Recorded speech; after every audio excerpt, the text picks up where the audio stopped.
Selamat datang kembali. Oke, kali ini kita mau bahas lebih dalam soal pemikiran Peter Thiel di buku Zero to One. Ada satu bab yang judulnya aja udah bikin mikir. Anda bukan tiket lotre. Nah, Anda kan berbagi kutipan yang agak menantang pandangan umum nih. Kita sering banget denger ya, tokoh-tokoh sukses kayak Gates, Buffett, Bezos gitu. Mereka sering bilang kalau sukses itu banyak karena beruntung. Ada istilah klub sperma beruntung atau lotre ovarium.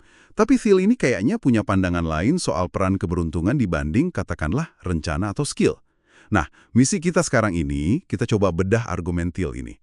Kenapa sih dia begitu tekanin pentingnya punya sikap pasti soal masa depan, bukan yang nggak pasti? Dan kenapa keyakinan kalau kita, Anda, bisa bentuk masa depan itu penting banget? Intinya yaitu tadi, Anda bukan sekadar hasil untung-untungan. Mari kita gali bareng. Jadi pertanyaan besarnya nih, keberuntungan atau keterampilan? Thiel kan kutip Emerson ya, orang dangkal percaya keberuntungan, orang kuat percaya sebab akibat. Ini lumayan kontras ya sama narasi populer yang sering kita dengar, yang kadang kesannya merendah soal faktor X keberuntungan itu. Bener banget, itu inti argumen Thiel. Bukan berarti dia bilang keberuntungan nggak ada sama sekali ya. Tapi dia lebih menyoroti bahayanya kalau kita terlalu fokus ke sana. Sampai lupa kalau kita punya peran, punya agensi sendiri. Nah, buat jelasin ini, Thiel bikin semacam peta cara pandang masa depan. Ada 4 kuadran gitu. Ada optimis pasti, ini yang percaya masa depan cerah dan punya rencana buat ke sana. Terus optimis tidak pasti, yakin masa depan cerah tapi nggak tahu gimana caranya. Jadi ya siap-siap aja buat segala kemungkinan. Ada juga pesimis pasti, tahu masa depan suram dan siap-siap menghadapinya. Terakhir pesimis tidak pasti, merasa masa depan suram tapi ya bingung mau ngapain. Nah, Thiel bilang dunia kita sekarang ini didominasi sama yang optimis tidak pasti itu. Wah, menarik bertanya. Dan sikap tidak pasti ini, kata Thiel, ada di mana-mana ya. Kayak di pendidikan, gitu. Siswa didorong ikut banyak ekskul, kumpulin ini itu, seolah kayak nyebar jaring buat masa depan yang nggak jelas arahnya.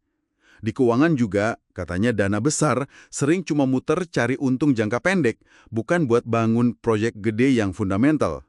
Kayak diversifikasi tapi tanpa arah yang jelas gitu. Betul. Bahkan politik katanya juga gitu, lebih fokus ke polling jangka pendek daripada visi besar jangka panjang.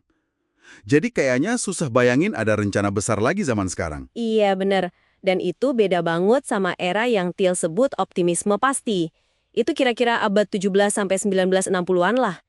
Dulu tuh orang berani mimpi besar, bikin rencana yang konkret. Thiel kasih contoh rencana Reber. Oh, yang soal Teluk San Francisco itu. Tawar, walaupun akhirnya nggak dibangun ya karena kendala teknis dan lain-lain. Tapi rencana itu dianggap serius loh, sampai dibahas di Kongres.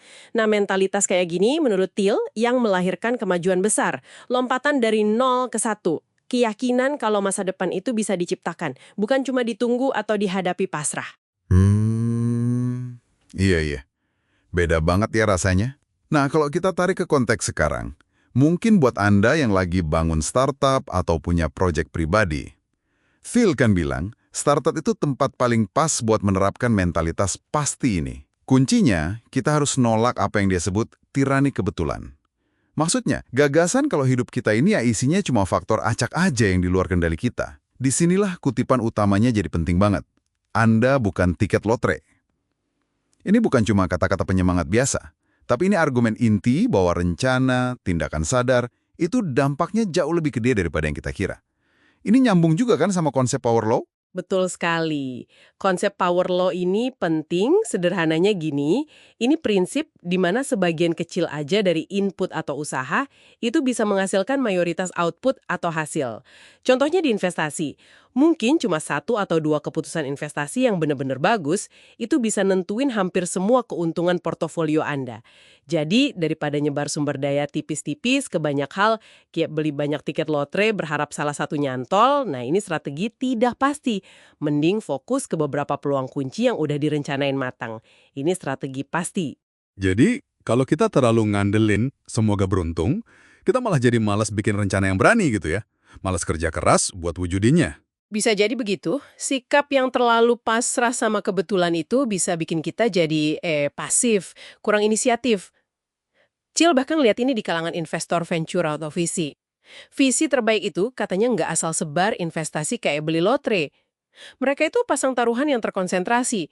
Fokus ke sedikit perusahaan yang mereka yakin banget punya potensi tumbuh eksponensial, yang pasti bisa jadi besar, sesuai prinsip power law tadi. Ini beda banget sama mentalitas keuangan tidak pasti yang tadi sebut, yang cuma muter-muter uang tanpa benar-benar ciptain nilai baru yang fundamental. Intinya keyakinan pada rencana itu yang memungkinkan tindakan besar. Oke, jadi kalau kita simpulkan nih dari pembahasan kita soal kutipan-kutipan ini. Ya, keberuntungan memang ada perannya, nggak bisa dipungkiri. Tapi Thiel ingetin kita jangan sampai fokus ke keberuntungan itu bikin kita lupa kalau kita punya kekuatan buat merancang, buat membangun masa depan kita sendiri. Mengadopsi pandangan pasti itu artinya percaya sama kekuatan rencana dan tindakan yang disengaja. Jadi, Anda bukan tiket lotre, itu kayak panggilan buat ayo ambil kendali. Iya, tepat. Dan mungkin sebagai penutup ya, ada satu pemikiran buat Anda renungkan di rumah atau dimanapun. Coba pikir gini, gimana kalau Anda mulai lihat karir Anda, atau bisnis Anda, atau proyek penting Anda, itu bukan sebagai kumpulan tiket lotre yang Anda harap salah satunya menang, tapi lihat itu sebagai sebuah rencana besar. Sesuatu yang bisa Anda wujudkan. Nah, kalau Anda beneran pakai kacamata pasti, ini langkah konkret pertama apa yang bakal Anda ambil? Mungkin hari ini, mungkin besok. Ini bisa jadi mengubah cara Anda lihat tantangan dan peluang yang ada di depan Anda.